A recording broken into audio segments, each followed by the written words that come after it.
As a beginning teacher, one of the biggest challenge that I often face was that there were just too many problems to solve. I look around the classroom, then I see a lot of students cannot learn the skill, having difficulty, don't know what to do.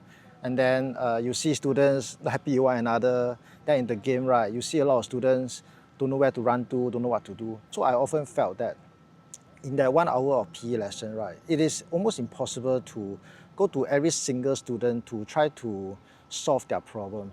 So I always have this lesson that I envision in my mind that during the lesson, right, every single student in the class is very motivated, very self-directed, and then they were all helping one another.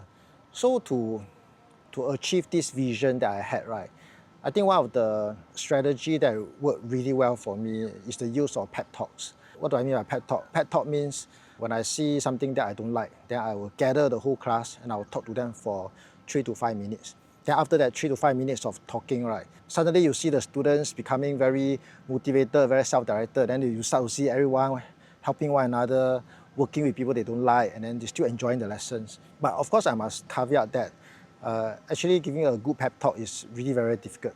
I remember last time I used to spend many hours a day thinking about what students really want to hear, how to motivate them, and then at night I will rehearse to myself what to say to the students. So why did I bother to spend so many hours to practice these skills? Is because of this experience that I had in secondary school.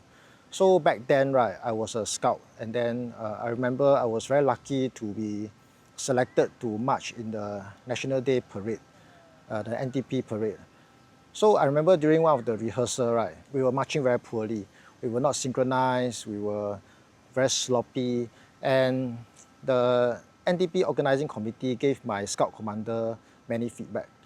And then during the break after the rehearsal, right, the scout commander was very angry with us. He gathered all of us and then he raised his voice and then he said, "Do you know how much effort I've put in to back the NTP organizing committee to let us march in this parade? Do you know that when I saw the way you all marched during SYF opening ceremony, I was so confident and I was so convinced that you will do very well in the NTP and you will definitely outshine yourself and then you will definitely much better than many people in the whole NTP parade. So what happened today? You were sloppy, you were not synchronized, you were not following the beat of the drum. And then do you know what the organizing committee told me? They told me that if we still perform this way, they may consider taking us out of the parade. And do you want that to happen? Do you think it's fair to yourself? You can show the world that you can actually march very well, but you choose to march like that. And then I couldn't remember what he said, but during that 10 minutes of scolding, right, I was very inspired and I was very, very motivated. Even though it was a scolding, but because it was like the first time that somebody, an adult, ever say that he believed in me, believed in my ability to do great things. And then that was when I suddenly became very motivated. And then I really wanted to do my very, very best for this scout commander. And I think the rest of the contingent also felt the same way. We were very happy to hear what he said, but we were also very disappointed with our performance.